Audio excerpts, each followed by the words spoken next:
So what we're seeing from a Microsoft perspective is this trend towards, we call it the consumerization of IT.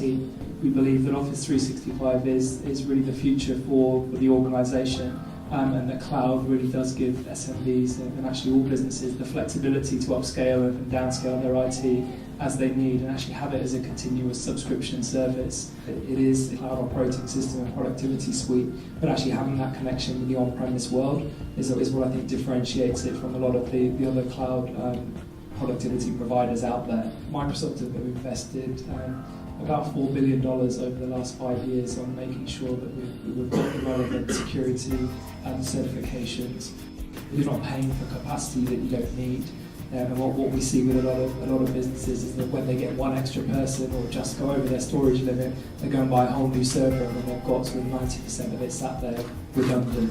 And I think that the cloud is a good compromise for some of that. I mean, obviously, any employee can make a request, and then it's up to the employer at their discretion to see how it fits with their business or organisation. But as I've said, there are a certain category of employees who can legally have the right to have their flexible working requests considered. A lot of the time when people are making requests, they're at that point that if that request potentially isn't granted, they may need to think about moving on to another organisation that can support the request that they're asking.